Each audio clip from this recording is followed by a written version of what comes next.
As Chidinma walked away from Mrs. Ifeoma's mansion, her heart pounded in her chest. The bright lights of Onitsha streets stretched before her, and the sounds of the bustling city filled the air. She had just made the most dangerous decision of her life, and while fear clawed at her, there was also a deep sense of relief. For the first time, she had chosen her own path. But freedom came at a cost, and Chidinma knew that leaving the secret society wouldn't be that easy. Mrs. Ifeoma's words echoed in her mind, "You're in too deep." A week had passed since Chidinma walked away. She had returned to the small, run-down apartment she once called home, far from the luxury she had grown used to. Money was tight again, and she found herself back to struggling for basic needs. Yet, despite the difficulties, Chidinma felt at peace. The emptiness that had haunted her in her wealthy life was gone, replaced by a quiet determination to rebuild her future, one step at a time. One morning, as Chidinma was on her way to the market, she noticed a black car parked near her street. Her pulse quickened. It was the same type of car that had often come to pick her up for the secret gatherings. Fear gripped her, but she tried to convince herself it was just a coincidence. She kept walking, but as she neared the corner, a man stepped out of the car and blocked her path. "Miss Chidinma, Madam Ifeoma wants to see you," the man said in a low, threatening voice. Chidinma's heart pounded in her chest. She had hoped this day wouldn't come, but deep down, she had known it would. "I'm not interested," she replied firmly, trying to keep her voice steady. "I'm done with that life." The man's expression didn't change. "Madam Ifeoma wasn't asking," he said coldly. "She gave you a week to reconsider. You need to come with us now." Panic surged through Chidinma, but she forced herself to stay calm. "Tell her I'm not coming. I've made my choice." The man's eyes darkened, and for a moment, Chidinma feared he would force her into the car. But then, with a sharp glance, he turned and walked back to the vehicle. "You'll regret this," he muttered as he drove away, leaving Chidinma standing alone, shaken but resolute.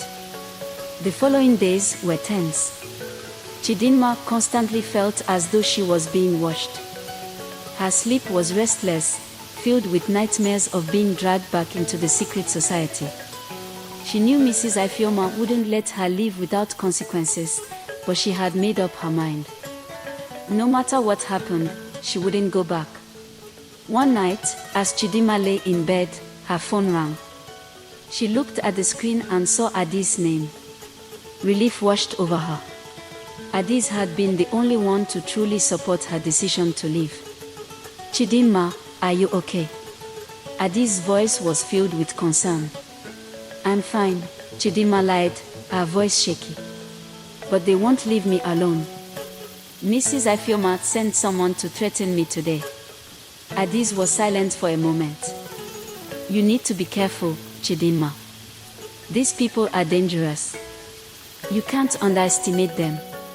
"I know," Chidinma said softly. "But I can't go back, Adiz. I can't live like that anymore." "I understand," Adiz replied. "And I'm here for you, no matter what. But you might need to leave the city. Get away from them for a while." Chidinma hadn't considered leaving Onitsha, but the more she thought about it, the more it made sense. She had no ties left to the city, no real reason to stay. Maybe starting fresh somewhere else was the only way to truly escape the shadows of her past. "Maybe you're right," Chidinma said. "But where would I go?" Adiz hesitated before answering. "I have family in Enugu. It's quiet there, and they could help you. I'll make the arrangements." Chidinma felt a surge of gratitude for her friend. "Thank you, Adiz. I don't know what I'd do without you." "Just stay safe," Adiz replied. "I'll come get you tomorrow." The next day, as Chidinma packed her things, she couldn't help but feel a sense of both fear and hope. Leaving Onitsha meant leaving behind everything she knew, but it also meant a chance to start over, free from the secret society and the dangers that came with it. Addis arrived later that afternoon, and together they set off for Enugu. As the city of Onitsha faded into the distance, Chidinma allowed herself to breathe a little easier. The road ahead was uncertain, but for the first time in a long time, she felt like she had control over her own life. When they arrived in Enugu, Chidinma was welcomed with open arms by Addis' family. The city was quieter, more peaceful than Onitsha, and for a moment, Chidinma allowed herself to hope that maybe, just maybe, she could leave her past behind. Months passed, and Chidinma began to rebuild her life. She found work at a small shop and slowly started to save money. Addis remained her closest friend and support system, always reminding her of the strength it took to walk away from the darkness. But the shadows of the past were never far behind. One evening, as Chidinma was closing the shop, she received a text from an unknown number. Her blood ran cold as she read the message. "You can run, but you can't hide forever."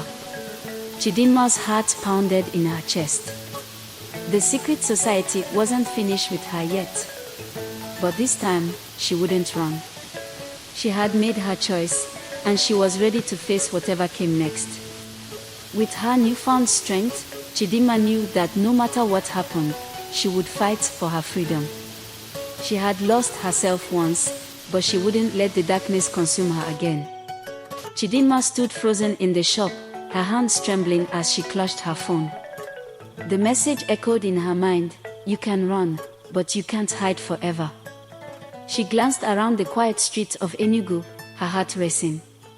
The shadows of her past had found her once again. But this time, she wasn't the scared girl she had been before. She was ready to face whatever came her way.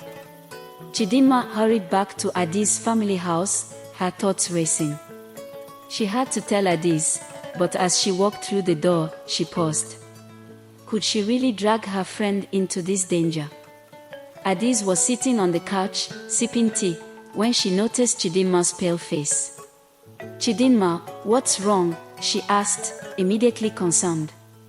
Chidinma hesitated, then handed her the phone. "They found me," she whispered. Addis read the message, her face tightening with worry. "I knew they wouldn't let you go that easily," she said quietly. "But we can't let them control you again." "I don't know what to do, Addis," Chidinma admitted, sinking into a chair. "I thought I could escape them by coming here, but they won't stop." Addis leaned forward, her voice firm.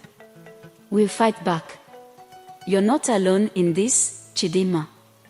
Chidinma looked at her friend, tears stinging her eyes. "But how? They are powerful, Addis. You saw what they did in Onitsha. Mrs. Ifeoma and her people, they won't rest until I'm back under their control." Addis was silent for a moment, thinking. Then she nodded, as if making a decision. "We need help, Chidinma. My uncle, he knows people who deal with this sort of thing. He's connected to local leaders and even some spiritual healers. If anyone can protect you, it's him." Chidinma's eyes widened. "Spiritual healers? You mean, like a priest or a traditional healer?" "Both," Addis replied. "The kind of people who know how to break ties with these secret societies. I'll take you to him tomorrow." The next morning, Chidinma and Addis set off for Addis' uncle's home, deep in the outskirts of Enugu. It was a modest house surrounded by tall trees and a thick hedge, giving the place a secluded feel. Addis' uncle, a stern but kind-looking man named Obi, greeted them at the door. "Addis told me everything," Obi said, his deep voice commanding attention. "You've made a brave decision, my child. But this path you're on is dangerous. Once you get involved with these secret societies, they don't let you go easily." "I just want my life back," Chidinma said, her voice trembling. "I don't want to live in fear anymore." Obi nodded. "I understand. You've taken the first step by leaving them, but cutting ties with these people requires more than just walking away. You've entered a spiritual battle now, and you need to protect yourself." He led them into his home, where the smell of burning incense filled the air. In the corner of the room sat a traditional healer, an elderly woman dressed in a vibrant wrapper with a geli tied around her head. Her sharp eyes studied Chidinma as she approached. "You've brought trouble here," the healer said, her voice raspy but filled with authority. "But the gods have been watching over you. There is hope, but it won't be easy." Chidinma felt a chill run down her spine. "What do I need to do?" she asked. The healer gestured for her to sit. "First, we must break the spiritual connection between you and the society. You've been marked by them, whether you realize it or not. That mark must be erased, or they will always find you." She began to chant, sprinkling some powder into the fire burning in the small hearth. The smoke swirled, and Chidinma closed her eyes, feeling a strange warmth spread through her body. It was as if the darkness that had been clinging to her was slowly being peeled away. After what felt like hours, the healer finally stopped chanting. "It is done," she said, her voice calm but tired. "The mark is broken, but you must be vigilant. They will sense that you've escaped their hold, and they will come for you one last time." Obi stepped forward, his face grave. "You must be prepared, Chidinma. They won't give up without a fight." That night, Chidinma couldn't sleep. The air was thick with tension, and she knew that the battle wasn't over yet. The spiritual bond might have been broken, but Mrs. Ifeoma and her followers were still out there, watching, waiting for the right moment to strike. The next few days passed in a blur. Chidinma stayed close to Adi's family, keeping a low profile and avoiding unnecessary attention. But the threat still loomed over her, like a storm waiting to break. And then, one night, the storm came. It was late, and the house was quiet when Chidinma heard a noise outside. At first, she thought it was just the wind, but then she heard it again, a low, rumbling sound, like the hum of a car engine. Her heart raced. She crept to the window and peeked through the curtains. A black car was parked outside, its headlights off but the engine running.